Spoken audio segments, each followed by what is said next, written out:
ஆந்திராவுல AI டாக்டரா? நம்பவே முடியல. ஆந்திராவுல ஏஐ டாக்டர் அந்த ஒரு திட்டத்தை வந்து கொண்டு வர போறாங்க. ஆந்திரா முதலமைச்சர் எல்லாருமே வந்து சேர்ந்து ஒரு பிளான் வந்து பாத்தீங்கன்னா பண்ணியிருக்காங்க. இப்போட ஏஐ மாநாடு வந்து நம்ம இந்தியாவில் நடந்துச்சு, எல்லாருக்குமே வந்து தெரியும். அதுல வந்து பாத்தீங்கன்னா பில்கேட்ஸ் இருக்காப்புல, அவரோட பவுண்டேஷன் மூலியமா அவங்களோட பவுண்டேஷனோட நாங்க சேர்ந்து நாங்க ஒரு ஏஐ டாக்டரை ஒவ்வொருத்தவங்களுக்கும் தனித்தனியா வந்து நாங்க கொடுக்க போறோம் அப்படின்னு வந்து பாத்தீங்கன்னா ஆந்திரா முதலமைச்சர் வந்து பாத்தீங்கன்னா சொல்லியிருக்காரு. ஆந்திரா கவர்மெண்ட் வந்து சொல்லியிருக்காங்க.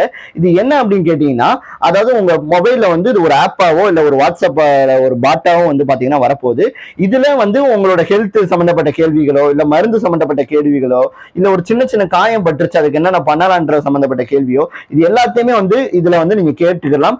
அது மட்டும் இல்லாம உங்களோட பாடியவே வந்து பாத்தீங்கன்னா அந்த ஒரு ஏஐ வந்து கவனிச்சுக்கிட்டே இருக்கும் அப்படின்னு வந்து சொல்றாங்க. நீங்க எவ்வளவு ஸ்டெப் நடக்கிறீங்க, எத்தனை தண்ணி குடிக்கிறீங்க, இதெல்லாம் வந்து கவனிக்கும் அப்படின்னு வந்து சொல்றாங்க.